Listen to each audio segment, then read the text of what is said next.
বিজেপির আইনজীবী সেলের উদ্যোগে রক্তদান শিবির অনুষ্ঠিত হয়। রাজ্যের মুখ্যমন্ত্রী ডাক্তার মানিক সাহার উপস্থিতিতে টিবি অ্যাসোসিয়েশন হলে রক্তদান শিবিরটি অনুষ্ঠিত হয়েছে। বিজেপি লিগ্যাল সেল ত্রিপুরা প্রদেশের উদ্যোগে রক্তদান শিবিরে ভূয়সী প্রশংসা করেছেন রাজ্যের মুখ্যমন্ত্রী। বিভিন্ন স্তরের আইনজীবীদের উপস্থিতিতে এই আয়োজন, তার পাশাপাশি এই আয়োজনের ধারাবাহিকতা রক্ষায় সংশ্লিষ্ট সকলে গুরুত্ব দিয়েছেন। এই আয়োজনে মুখ্যমন্ত্রী ডাক্তার মানিক সাহা এবং বিজেপি আইনজীবী সেল কিংবা লিগ্যাল সেলের যিনি রাজ্য প্রভারী ডাক্তার অশোক সিনহা সহ অন্যান্যরা বক্তব্য রেখেছেন। লোক লাগছে তারাও আছেন বা অন্যরা আছেন। তো একসাথে আমি 1000 বোতল আমি যদি আজকে মনে করি আমি ডোনেট করিয়ে নেব, সেটাও কিন্তু বেশি দিন রাখতে পারবে না, ব্যালেন্স করে রাখতে হবে। বেশি দিন তো তারও একটা নির্দিষ্ট সময় রক্তটা রাখা যায় না। আর বেশি 3 সপ্তাহ ম্যাক্সিমাম 3 সপ্তাহ থেকে আস্তে আস্তে করে সেটা নষ্ট হয়ে যায় 3 মাসের মধ্যে।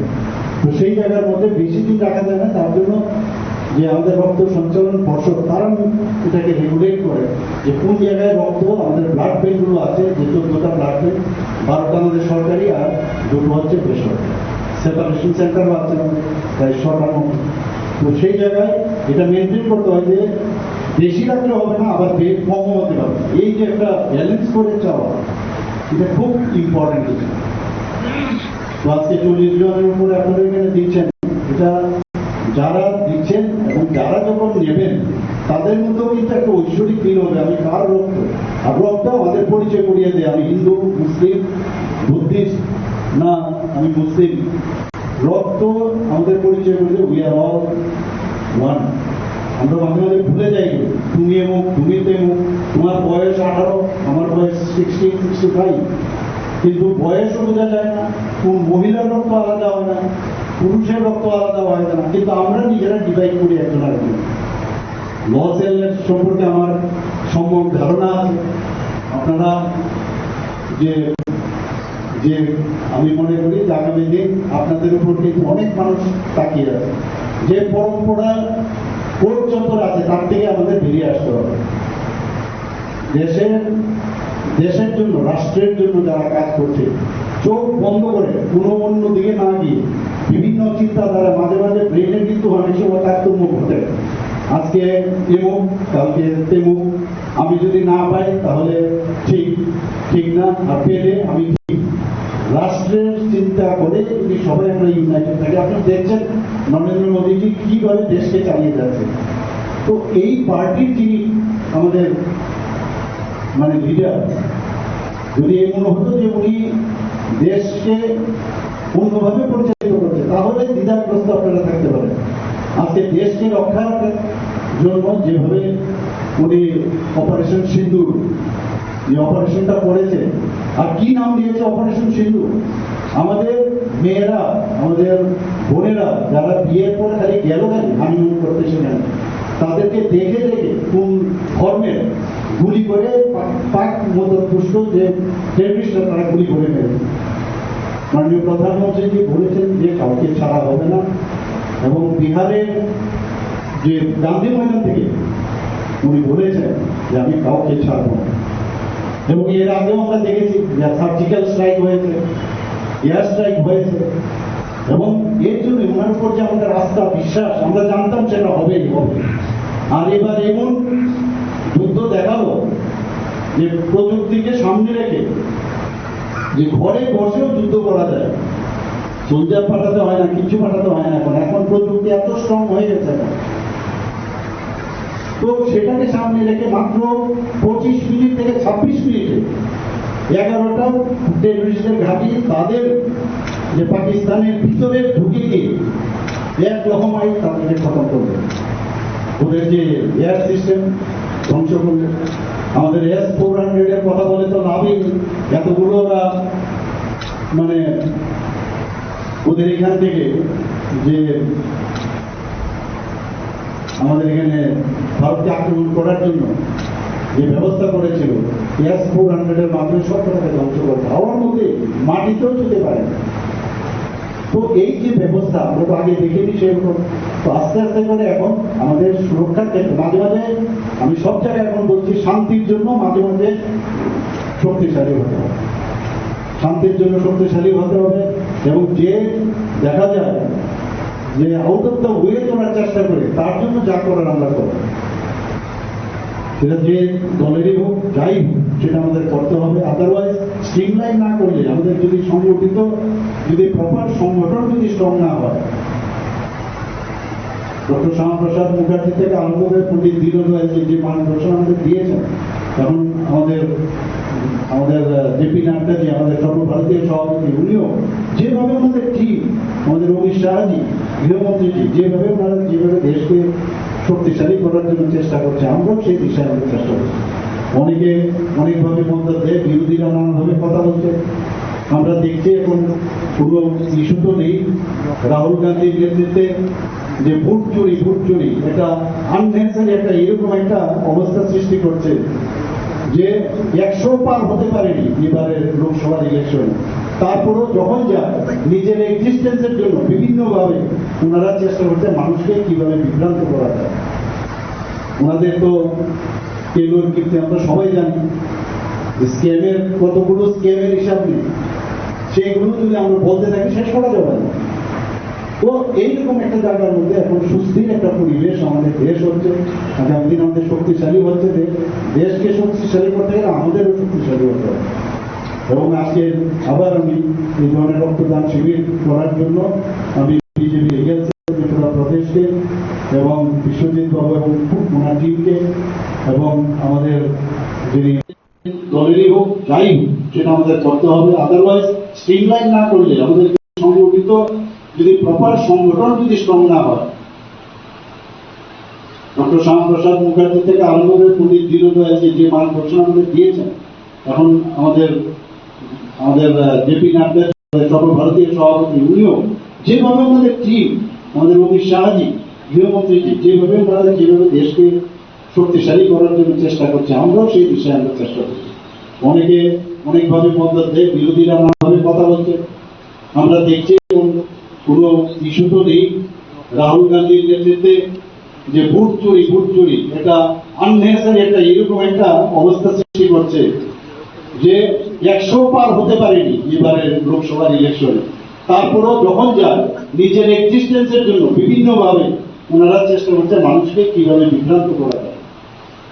ওনাদের তো কেলোর কীর্তি আমরা সবাই জানি, স্ক্যামের কতগুলো স্ক্যামের হিসাব নেই, সেইগুলো যদি আমরা বলতে থাকি শেষ করা যাবে না। তো এইরকম একটা জায়গার মধ্যে এখন সুস্থির একটা পরিবেশ আমাদের দেশ হচ্ছে, আগামী দিন আমাদের শক্তিশালী হচ্ছে। দেশকে শক্তিশালী করতে গেলে আমাদেরও শক্তিশালী হতে হবে। এবং আজকে আবার আমি এই ধরনের রক্তদান শিবির করার জন্য আমি বিজেপি লিগ্যাল সেল ত্রিপুরা প্রদেশকে এবং বিশ্বজিৎ বাবু এবং ওনার টিমকে এবং আমাদের যিনি প্রভারী আছেন ত্রিপুরা প্রদেশ থেকে ডক্টর অশোক সিনহা মহোদয়কে আমি ধন্যবাদ দিয়ে আমার বক্তব্য শেষ করছি। নমস্কার। 50% মাত্র তাদের চাহিদা, কাজে ওই জায়গাটা ব্যালেন্স হয়। আবার আজকে আমি মনে করলাম যে আমাকে আপনাদের কনভেনর সাহেব বললেন যে মাত্র 40 জন এখন পর্যন্ত রেজিস্ট্রেশন করেছে, আরো হয়তো বা করবেন। অ্যাডভোকেটরাই বেশিরভাগ, অনেক যে ক্লার্ক সেকশন আছে, ল ক্লার্ক সেকশন, তারাও এর মধ্যে আছেন বা অন্যরা আছেন। তো একসাথে আমি 1000 বোতল আমি যদি আজকে মনে করি আমি ডোনেট করিয়ে নেব, সেটাও কিন্তু বেশি দিন রাখতে পারবেন, ব্যালেন্স করে রাখতে হবে। বেশি দিন তো তারও একটা নির্দিষ্ট সময়ে রক্তটা রাখা যায়, আর বেশি 3 সপ্তাহ ম্যাক্সিমাম, 3 সপ্তাহ থেকে আস্তে আস্তে করে সেটা নষ্ট হয়ে যায় 3 মাসের মধ্যে। তো সেই জায়গার মধ্যে বেশি দিন রাখা যায় না, তার জন্য যে আমাদের রক্ত সঞ্চালন পর্ষদ, তারা এটাকে রেগুলেট করে যে কোন জায়গায় রক্ত, আমাদের ব্লাড ব্যাঙ্কগুলো আছে, যে 14টা ব্লাড ব্যাঙ্ক, 12টা আমাদের সরকারি আর 2টো হচ্ছে বেসরকারি। সেপারেশন সেন্টারও আছে প্রায় 6টার মতো। তো সেই জায়গায় এটা মেনটেন করতে হয় যে বেশি রাখলে হবে না, আবার কম হতে পারে। এই যে একটা ব্যালেন্স করে চাওয়া, এটা খুব ইম্পর্টেন্ট। তো আজকে 40 জনের উপরে আপনারা এখানে দিচ্ছেন, এটা যারা দিচ্ছেন এবং যারা যখন নেবেন তাদের মধ্যেও কিন্তু একটা ঐশ্বরিক ফিল হবে, আমি কার রক্ত। আর রক্ত আমাদের পরিচয় করিয়ে দেয়, আমি হিন্দু, মুসলিম, বুদ্ধিস্ট, না আমি মুসলিম। রক্ত আমাদের পরিচয় করতে উই আর অল ওয়ান। আমরা মাঝে মাঝে ভুলে যাই, তুমি এমুক, তুমি তেমুক, তোমার বয়স 18, আমার বয়স 60, 65।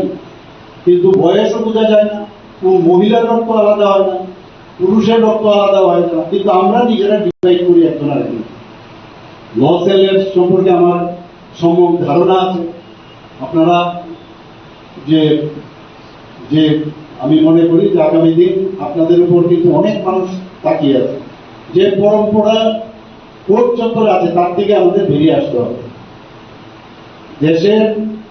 দেশের জন্য, রাষ্ট্রের জন্য যারা কাজ করছে, চোখ বন্ধ করে কোনো অন্য দিকে না গিয়ে বিভিন্ন চিন্তাধারা, মাঝে মাঝে ব্রেনের কিন্তু অনেক সময় তার তো মুখ ঘটে, আজকে এমুক কালকে তেমুক, আমি যদি না পাই তাহলে ঠিক না, আর পেলে আমি ঠিক। রাষ্ট্রের চিন্তা করে যদি সবাই আমরা ইউনাইটেড থাকি, আপনারা দেখছেন নরেন্দ্র মোদীজি কিভাবে দেশকে চালিয়ে যাচ্ছে। তো এই পার্টির যিনি আমাদের মানে লিডার, যদি এই মনে হতো যে উনি দেশকে অন্যভাবে পরিচালিত করছে, তাহলে দ্বিধাগ্রস্ত আপনারা থাকতে পারে। আজকে দেশকে রক্ষার জন্য যেভাবে উনি অপারেশন সিন্দুর, যে অপারেশনটা করেছে, আর কি নাম দিয়েছে অপারেশন সিন্দুর। আমাদের মেয়েরা, আমাদের বোনেরা যারা বিয়ের পর খালি হানিমুন করতে সেখানে, তাদেরকে দেখে দেখে কোন ফর্মে গুলি করে পাক মতো পুষ্ট যে টেররিস্টরা তারা গুলি করে মেরেছে। মাননীয় প্রধানমন্ত্রীজি বলেছেন যে কাউকে ছাড়া হবে না, এবং বিহারের যে গান্ধী ময়দান থেকে উনি বলেছেন যে আমি কাউকে ছাড়বো না। এবং এর আগেও আমরা দেখেছি যে সার্জিক্যাল স্ট্রাইক হয়েছে, এয়ার স্ট্রাইক হয়েছে, এবং এর জন্য ওনার উপর যে আমাদের আস্থা, বিশ্বাস, আমরা জানতাম সেটা হবেই হবে। আর এবার এমন যুদ্ধ দেখাবো যে প্রযুক্তিকে সামনে রেখে যে ঘরে বসেও যুদ্ধ করা যায়, সোলজার পাঠাতে হয় না, কিছু পাঠাতে হয় না। এখন প্রযুক্তি এত স্ট্রং হয়ে গেছে, তো সেটাকে সামনে রেখে মাত্র 25 মিনিট থেকে 26 মিনিটে 11টা টেররিস্টের ঘাঁটি তাদের যে পাকিস্তানের ভিতরে ঢুকে গিয়ে এক রকমাই তাদেরকে খতম করবে। ওদের যে এয়ার সিস্টেম ধ্বংস করবে। আমাদের S-400 এর কথা বলে তো লাভই নেই, এতগুলো ওরা মানে ওদের এখান থেকে যে আমাদের এখানে ভারতকে আক্রমণ করার জন্য যে ব্যবস্থা করেছিল, S-400 এর মাধ্যমে সব কটাকে ধ্বংস করেছে, হাওয়ার মধ্যে মাটিতেও ছুতে পারে। তো এই যে ব্যবস্থা আমরা তো আগে দেখিনি সেরকম, তো আস্তে আস্তে করে এখন আমাদের সুরক্ষার ক্ষেত্রে মাঝে মাঝে আমি সব জায়গায় এখন ছিলেন আমাদের মহারাজা, লাস্ট মহারাজা মানিক্য ডাইনেস্টির বীর বিক্রম কিশোর মানিক্য বাহাদুর 117তম জন্মদিন।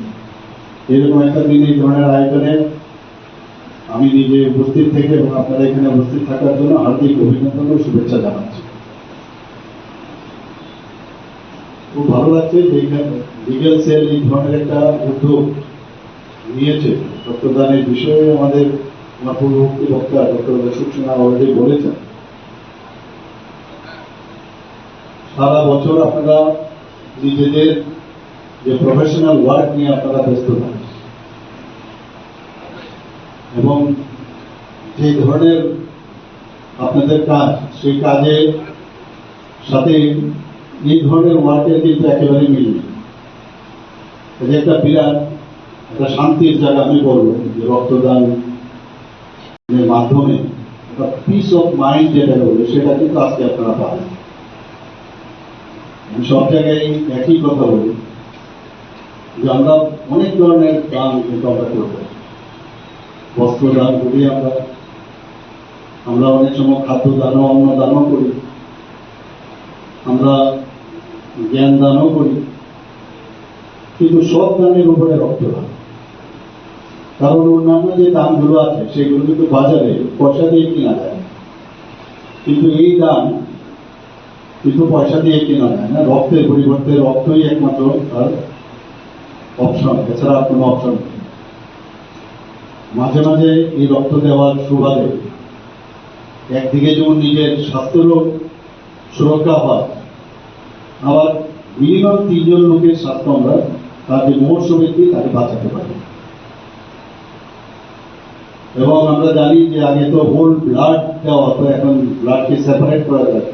সেলুলার স্ট্রাকচার আছে, অ্যাসিডুলার স্ট্রাকচার আছে, প্লাজমা, আমাদের আরবিসি বা প্লেটলেট, সেটাকে আলাদা করা যায়। আগে তো, এবং যে ব্যক্তির যখন যে দরকার সেটা দেওয়া, আগে তো হোল ব্লাড দেওয়াতে অনেক সময় অসুবিধা হতো, আননেসেসারি নষ্ট হতো। সেই সুবিধা হয়েছে। এবং এই যারা রক্তদাতা, তারা যখন রক্ত দেন, ওই মুহূর্তটা 350 ml যখন নিচ্ছে শরীর থেকে, তখন কিন্তু তার একটা মানে ঐশ্বরিক একটা ফিলিংস তার মধ্যে আসে যে আমি কি করছি। যেটা আমার বন্ধুবর ডক্টর অশোক সিনহা বলেছেন যে মৃত্যু তো হবেই, জন্ম হলে মৃত্যু হবে, এই মাঝখানে আমি কি করলাম, এটাই প্রকৃত সত্য। এর থেকে বড় সত্য আর কিছু নেই। এই মাঝখানে আমি যদি এই কাজগুলো করে থাকি, আমি মারা গেলেও কিন্তু আমার এই রক্তের মাধ্যমে কাউকে আমি দিলাম। শুধু তাই না, এখন তো রক্ত দেওয়ার চাইতেও আমরা এখন অঙ্গ দানের জন্য আমরা বারবার চেষ্টা করছি। আমরা, আপনারা সবাই জানেন যে কিডনি ট্রান্সপ্লান্ট ত্রিপুরাতে অলরেডি 3-4টা কিডনি ট্রান্সপ্লান্ট ত্রিপুরাতে হয়েছে। আগে কোনোদিন আমরা সেই বিষয়ে কোনো ভাবতেও পারি। এবং যারা দিয়েছেন তারাও সুস্থ আছেন, যারা নিয়েছেন তারাও সুস্থ আছে। আরো অনেকগুলো অলরেডি প্রচুর মানে কিউতে আছে, তাদেরকেও আমরা কিডনি ট্রান্সপ্লান্টের ব্যবস্থা আমরা করি। মোহন ফাউন্ডেশনের সাথে আমরা কথা বলেছি, তাদের সাথে আমরা মৌ করেছি, এবং সেখানে আমরা জীবিতকালে আমরা কিন্তু লিভারও দান করতে পারি, কিডনি দানও করতে পারি। এই দানগুলো সম্পর্কে অ্যাওয়ারনেস ইজ ভেরি ইম্পর্টেন্ট, যে আমি যদি কিডনি দান করি, আমার একটা কিডনি থাকলে যথেষ্ট, এবং ম্যাচিং যদি সম্পূর্ণ হয় তাহলে কিডনি দান করতে কোনো অসুবিধা নেই। এবং লিভারের খানিকটা পোর্শন যদি আমি দান করি তাতেও অসুবিধা নেই। কারণ যেটা বললাম যে মরতে তো হবে, কিন্তু এই ধরনের কাজে যদি আমরা বৃদ্ধি করি তাহলে আরো বেশি ব্লাড ডোনেশনের সাথে সাথে এই ডোনেশন গুলো আমাদের, যেমন আজকের এই ব্লাড ডোনেশনের মাধ্যমে একটা বার্তা কিন্তু যাবে যে সমস্ত অ্যাডভোকেটরা আজকে রক্তদানে ব্রতী হয়েছে। অন্য সংস্থা বা অন্যান্য যারা মেম্বার বিভিন্ন সংস্থা, তারাও কিন্তু উদ্যোগ গ্রহণ করে। শরীরের কর্নিয়া থেকে আরম্ভ করে, আপনার বোন থেকে আরম্ভ করে, আপনার যে লিগামেন্ট, টেন্ডন, সেটা পর্যন্ত আপনি ডোনেট করতে পারেন। হার্টের বাল্ব মারা যাওয়ার পরে, যদি আপনি মারা যাওয়ার পরে আপনার তো এমনিতেই মানে আপনার শরীর থাকবে না, সেই জায়গায় যদি আপনি দান করে যান, হার্টের বাল্ব পর্যন্ত আপনি দান করতে পারেন, সেটা অন্যের জন্য সেটা লাগানো হবে। এবং ডিজিজ পার্সনের আগের থেকে যদি তারা নিবন্ধিত হয়, সেগুলো কিন্তু করা যায়। এই বিষয়ে আপনারা চিন্তা ভাবনা করবেন যে আগামীতে লাংস পর্যন্ত আপনারা ডোনেট করতে পারেন। শরীরের সব অঙ্গই, সমস্ত বিশ্রাই আপনি ইচ্ছে করলে আপনি দান করতে পারেন। এই বিষয়গুলো মানে এখন তো আগে ভয় পেত, আর ত্রিপুরার মানুষের দান করার কিন্তু একটা প্রবৃত্তি, এটা আমি জানি না কি কারণে হয়, হয়তো আমাদের যে কৃষ্টি সংস্কৃতি পরম্পরা, তার থেকেই এই মানসিকতা এসছে। এবং একটা প্ল্যাটফর্ম দরকার, সেই প্ল্যাটফর্মের মধ্যে সেই মহল যদি আমরা তৈরি করতে পারি, আমাদের সরকার মানে আপ্রাণ চেষ্টা করছে এই ধরনের বিষয় নিয়ে আমরা মানুষের কাছে নিয়ে যাওয়া। টিউবারকুলোসিসের বিষয়ে আমরা এখানে আজকে যে টিবি অ্যাসোসিয়েশনের হলে আমরা বসে আছি, টিউবারকুলোসিসে যাতে নির্মূল করা যায় তার জন্য নিক্ষয় মিত্র করে আমরা, আপনারা নিক্ষয় মিত্র হয়ে আপনারা আসুন, অ্যাডপ্ট করুন, তাহলে আমাদের যে 0% যে নিয়ে আসা যে টিবি মুক্ত ত্রিপুরা, সেটা সম্ভব হবে। যদিও আমরা সেই বিষয়ে অনেকটা এগিয়ে গেছি, সারাদিন যার যার প্র্যাকটিস করলাম, সব ঠিক আছে বিভিন্ন প্রফেশনে, কিন্তু এইগুলো কিন্তু আমরা যদি করে যাই, মরে গেলেও সেটা থাকবে। এর জন্য আমি এই ধরনের যে বিজেপি লিগাল সেলের যে ধরনের উদ্যোগ আপনারা নিয়েছেন, যত বেশি আপনারা আইন নিয়ে পড়াশোনা করেন, তাছাড়াও বাইরেও কিছু পড়াশোনা আমার মনে হয় করা উচিত। আপনারা করেন, আমি জানি। আজকে আবার বলছি, আমি আমার জন্ম নেই, মৃত্যুও নেই, এই মাঝখানে তফাৎটা কি? এই তফাৎটা বুঝলেই আপনি রক্তদানের মহত্বটা বুঝবেন। এই যে আমি এখানে আছি, আমার মধ্যে একটা পার্ট হলো যার জন্ম হয়েছিল, কিন্তু আমার মধ্যে যে আমিটা আছে সে আমার জন্মের আগেও আমার পিতা মাতার মধ্যে ছিল, তার আগে আমার পিতামহ পিতামহী আমার এই আমিটা ছিল। সেই আমির কোনো মৃত্যু নেই।